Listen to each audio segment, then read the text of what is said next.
Hello guys, and welcome back to my channel. If you've never seen my face before, hi, hello, my name's Kate and I make mostly true crime content on this channel. And today's case is probably one of the strangest cases I've ever heard of. I know you guys are probably like, oh my god, I hear that all the time. Like every YouTuber says, oh, this is the strangest case. But in terms of like the cause of death, it is just a very strange case. A lot of people never thought this case was going to be solved. They thought it was going to be a cold case. So it's a very interesting case. And with that being said, let's get on into the video. Before I get too far into it, I just want to say that anything I'm about to talk about is from online sources and from documentaries I found, and any theories I discuss are just theories and nothing more. So today we are going to be talking about the case of Greg Fleniken, or it's also known as the body in room 348. So Greg Fleniken was born in 1955 in Lafayette, Louisiana. Greg was described as a very caring and compassionate individual. His friends and family said he'd give you his shirt, his pants, his shoes, basically anything off of his back, and he wouldn't ask for anything in return. He loved to fish and hike and basically do anything outdoors. He would actually take what he had caught from fishing and cook for his friends and neighbors, and he would actually feed stray cats in the neighborhood as well. He was just a very caring individual. I couldn't find anyone that said anything bad about Craig. He was just a very nice person overall. Not long after high school, Craig met the love of his life. And when I say love of his life, I mean love of his life. This girl's name was Susan, or Susie, and they fell in love right away. It was just kind of like when two people meet and they just click instantly. And shortly after meeting, they ended up getting married. The two of them were married for quite a few years, but unfortunately their marriage started to kind of fall apart, and they actually separated and were filing for divorce. Now, they were apart for a couple years, and I think that they both realized during this time that being apart just wasn't for them. They loved each other so much that this time apart kind of made them realize, like, oh wow, I actually love this person a lot and I want to be with them. So Susie actually called up Craig, and when she did, Craig actually said, I've been waiting for you to call. So I feel like this just shows that, like I said, they both kind of realized that they did actually really love each other and that they wanted to continue their relationship and their marriage. So in 1998, they renewed their vows, and Craig's friends actually recall him saying that, I loved her so much I had to marry her twice, which I just think is so adorable and really, again, shows how much they really did love each other and how amazing their relationship was.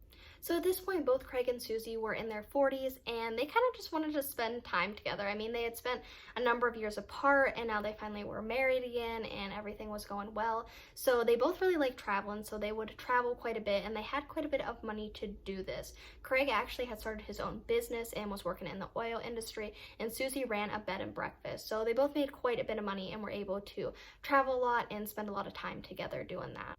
Now, because of Craig working in the oil industry, he actually had to travel quite a bit for work. He was actually gone from Monday to Friday, and then he would spend the weekends with Susie, and this was exactly what he was doing on September 15th, 2010.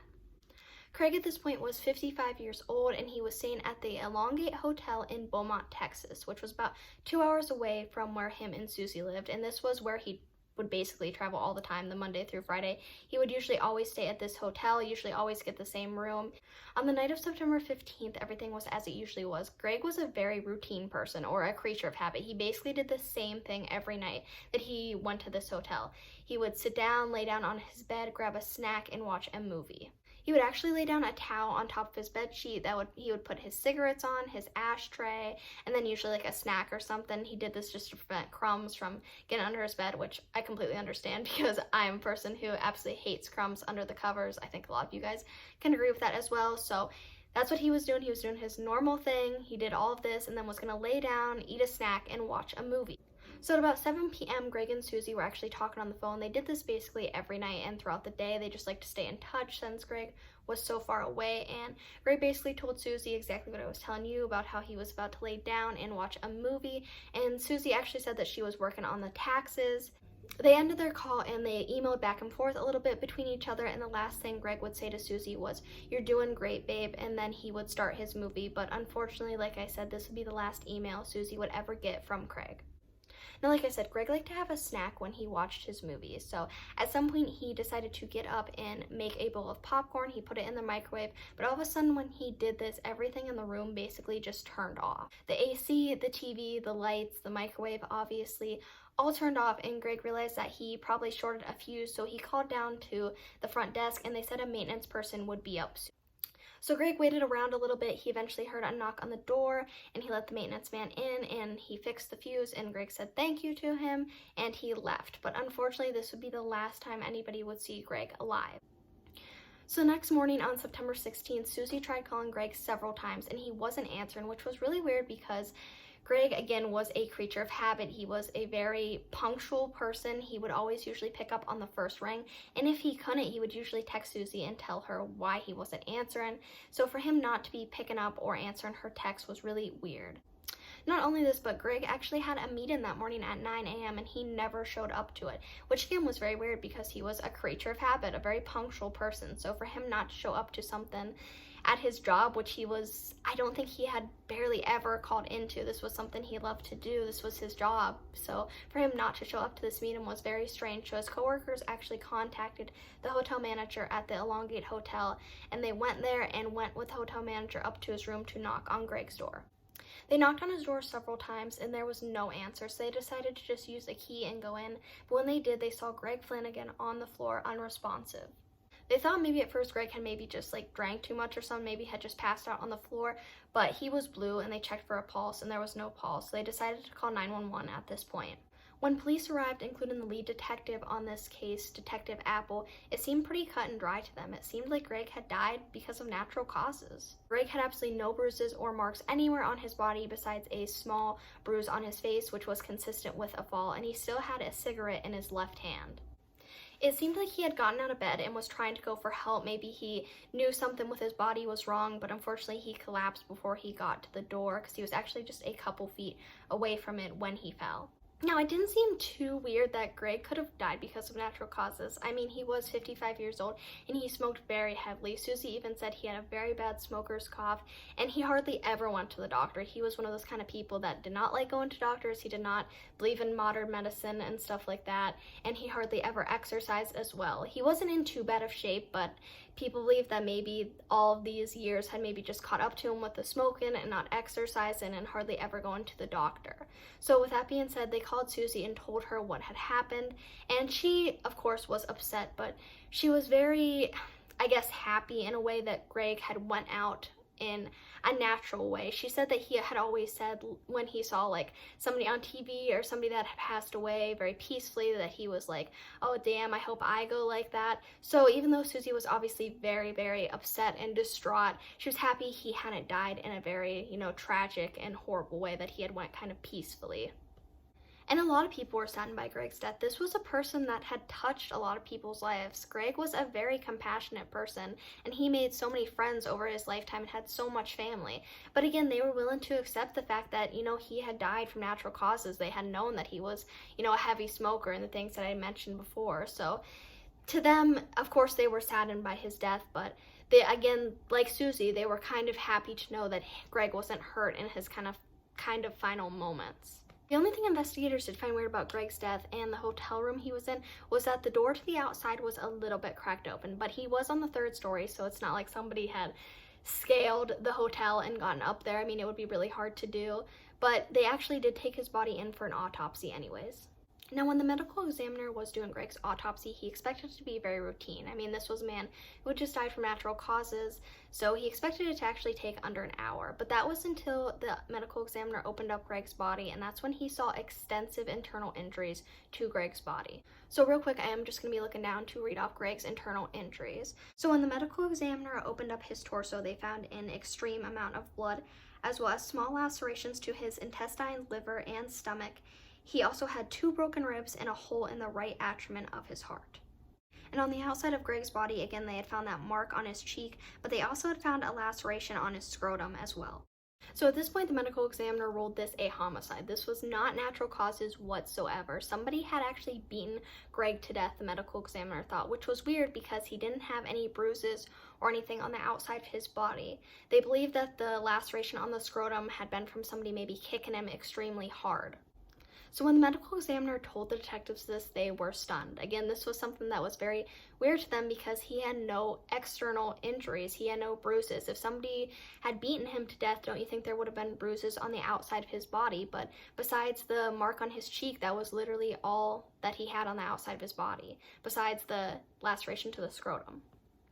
So Detective Apple began looking into everybody in Greg's life, and the first person he looked into was Susie. Of course, when somebody dies, the spouse is always questioned, so they believe, did this have something to do with money, or was there something else maybe involved? Susie said she had been home all night on the night of Craig's death, and her alibi checked out, but they thought it was possible maybe she had hired someone. But the more they questioned her and questioned Greg's friends and family, they said that this was not possible whatsoever. Greg and Susie loved each other, and there was no way Susie would do anything to hurt Greg. And also, she had owned her own business. She ran her bed and breakfast, so she made quite a bit of money on her own too.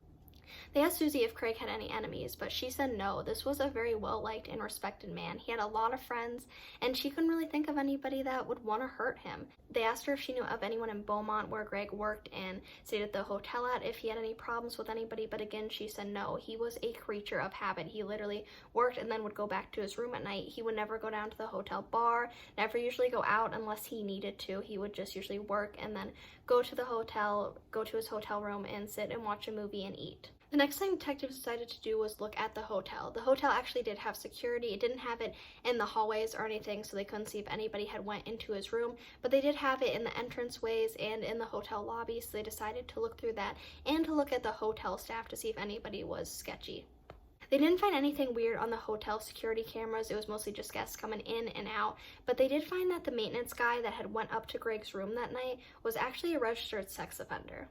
While they were questioning him, he initially lied and said he had never went up to Greg's room to fix the fuse, but he later said that was false and that he actually did. But while they were questioning him, they actually noticed he was wearing steel-toed boots. They wondered, was this the man who had maybe beaten up Craig, and had this caused a laceration on his scrotum, these steel-toed boots? With his past criminal history, they wondered if this was a sexual thing and something had went really wrong, or they thought that maybe it had been a robbery, because Greg did make a lot of money and he'd usually carry $100 bills on him at times. But when they looked in his wallet, he still had $1,000 in his wallet, and nothing in the room was touched or disturbed or taken, so they believed it wasn't a robbery. But they thought, again, maybe it was this sexual thing that had gone wrong due to this guy's criminal history. The medical examiner did rule Greg's time of death very shortly after the maintenance man had been in Greg's room to fix the fuse. So if he didn't have anything to do with it, somebody had came into Greg's room or did something to him very shortly after he left. The maintenance man was eventually ruled out though, so they decided to look at other people in the hotel, guests that had been staying in the rooms right next to Greg's. On the one side of Greg's room, 347 was actually vacant, so they had nobody to ask there, but on the other side was 349, which was actually being occupied by a group of electricians, which, like Craig, were traveling and were staying at the hotel for work. These men were very shocked to hear about Greg's death. They said they had heard nothing that night. They said they had actually went down to the bar, and when they returned at midnight, they heard Greg coughing in his room, which was weird because the medical examiner said that Greg's time of death was shortly after the maintenance man had went in there. So was Craig possibly laying on the floor alive and in a lot of pain for several hours after they believed he had died? Detective Apple questioned other guests that had been staying in the hotel that night, but nobody heard anything, which was so strange because his internal injuries were so severe that you would think if somebody had been beaten alive at the hotel, somebody would have heard him scream or something. And the fact that he had no external injuries was just so weird too. He had no bruises or anything, and this was a very violent and brutal attack. So why had nobody heard anything, and why had there been no bruises or anything on the outside of his body? Detective Apple at this point was scared he would never be able to solve this case because it was just such a weird cause of death, and the fact that nobody heard anything, he really thought that he wasn't going to be able to solve this. And everybody he questioned was a dead end. It seemed like they were never going to figure out what happened to Greg that night. A couple months after his death in November, Susie actually put out a reward of $50,000 for someone to come forward with any information that they knew about Greg, but nobody did. And Susie was starting to get frustrated at this point. I think everybody was, because they just wanted to know what had happened to him. So Susie actually decided to hire her own private investigator. This man's name was Ken Brennan, which I just want to take a second to say that I absolutely adore this man. I think he is just an amazing private investigator. He is very blunt with what he says. In a lot of the documentaries and interviews I was watching with him, he swears a lot and is just very blunt. He is not a kind of like BS kind of person. Like if you say like something to him and he knows it's BS, he's gonna call you on it. And I don't know, I just like those kind of people. Now when Susie called him, she had actually heard about him from a friend because he had actually solved a number of homicides himself. I mean, he was a private investigator, so He had solved a pretty good number of cases himself, but when she called him, he actually said that he usually only takes on cases that he knows he's going to be able to solve. So when he took on Greg's case, I think Susie had a lot of faith and confidence in him, and Ken Brennan himself had a lot of confidence in himself, I think, because, like I said, he was a very, he only took on cases that he knew he was going to solve, and he was a very blunt person. He was very, and I think seeing the circumstances of this case and how weird it was a challenge for him, and I think he wanted to take on the challenge and be able to solve this for Susie and for Greg's family. When Ken and Susie met up, he absolutely grilled her, and when I say grilled her, I mean grilled her. He wanted to make sure that she had absolutely nothing to do with Craig's death, and once he finally, questioned her and talked to her enough, he figured out that it was pretty unlikely she had anything to do with it. So he actually asked her if there was anything unusual about the crime scene in Greg's hotel room that she thought was odd. She said the one thing that was odd was that the AC was off, because Greg was the kind of person that he liked it cold in his room. And also, this was Beaumont, Texas. It was really hot. I think a lot of us would agree that in September we'd probably want the AC on in Texas. So she thought that was very odd. So this two investigators into Ken made it more and more likely that Greg did die shortly after the maintenance man had been in there, because even after sitting there for 20-30 minutes, the room would have started to get very hot and Greg would have been very uncomfortable, and Susie knew that he wouldn't have been sitting in there in a very hot room. He would have wanted to turn the AC on.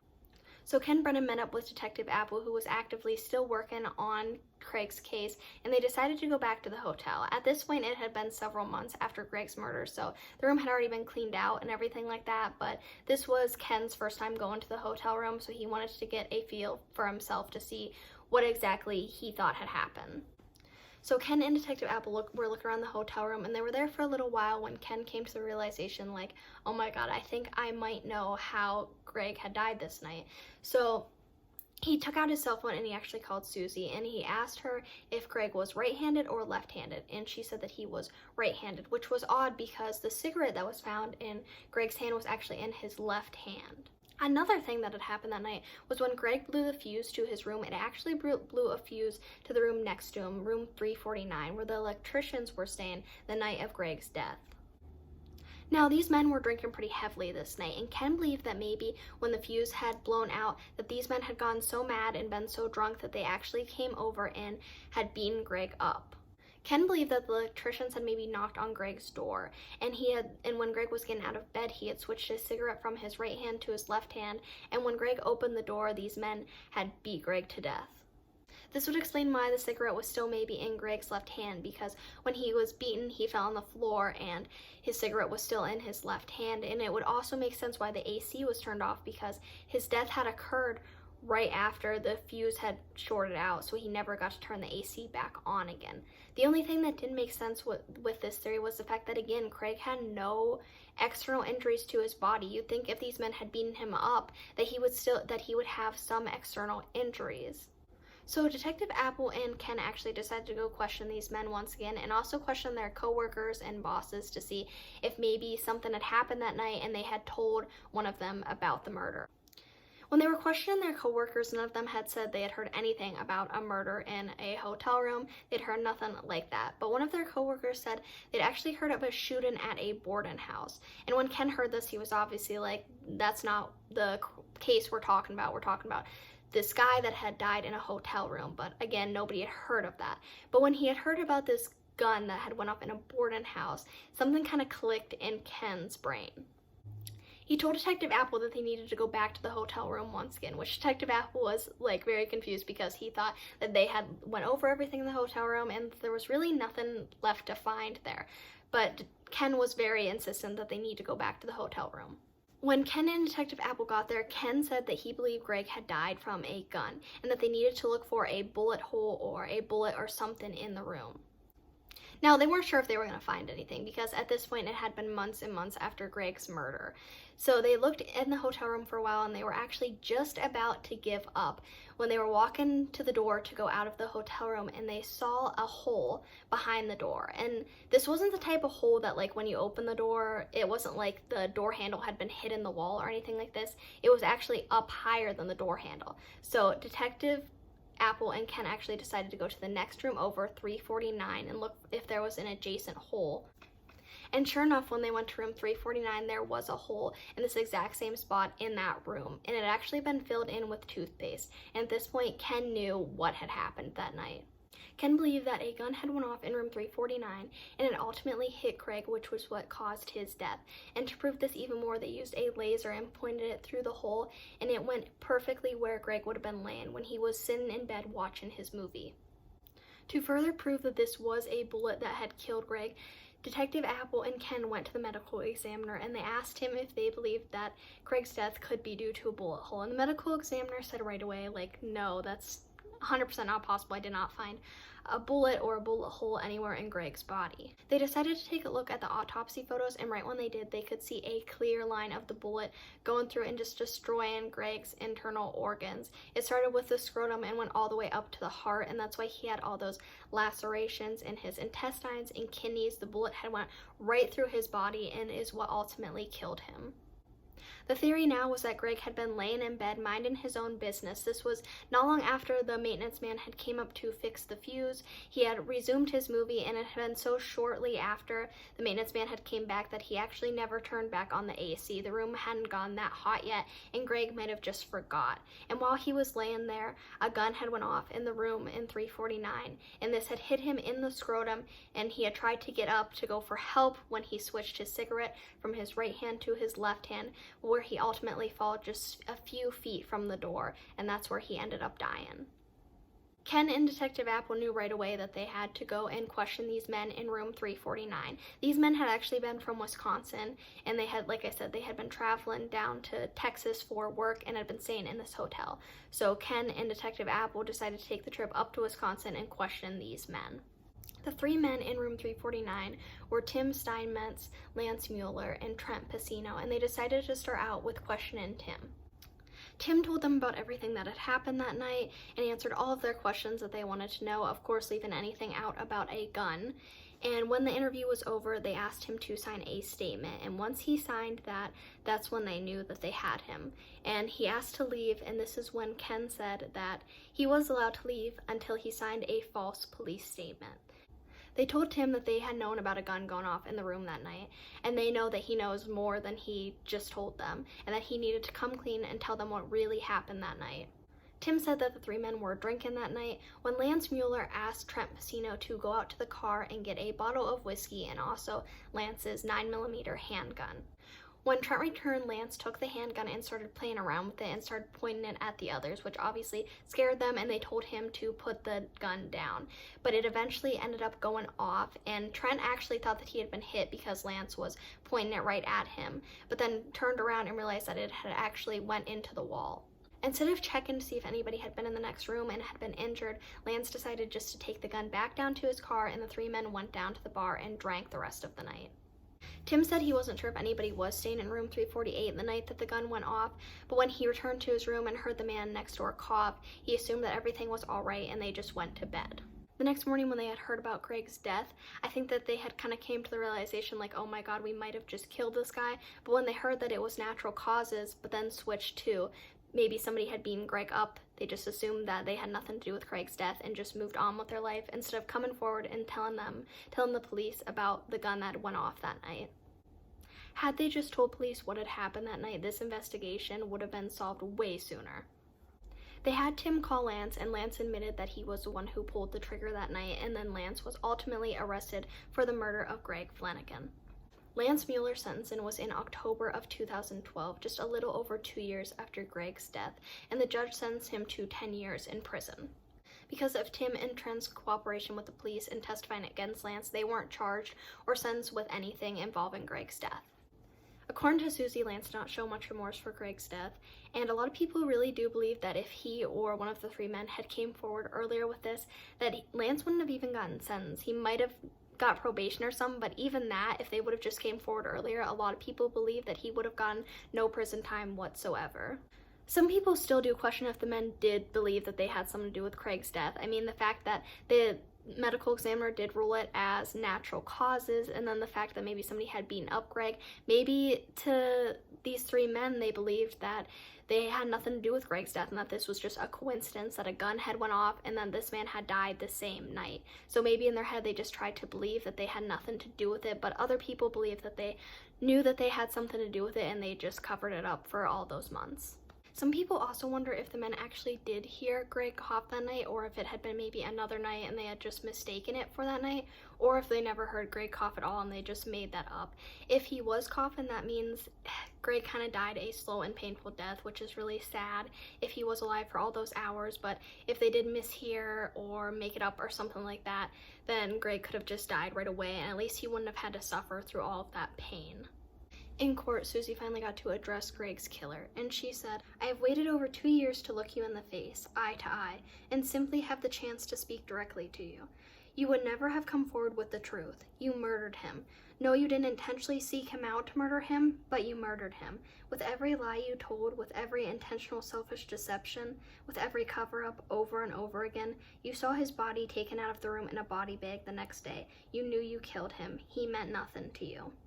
I'd really like to know you guys' thoughts and opinions about this case, so please comment them down below. It's really sad to me that Greg's life was taken from him in such a senseless act. Like, this didn't need to happen, you know. If they hadn't been playing around with a gun, then none of this would have happened. And of course, they didn't like seek him out, like Susie said, to like hurt him or anything like that, but it just shows that like a careless act like this can hurt someone. And it's just really sad to me because Greg just seemed like a really nice and just caring person. Him and Susie's relationship was just so loving, and everybody around him just loved Greg and had nothing bad to say about him. And just the fact that he died at just such a young age and he had so much more life in him is just so sad to me.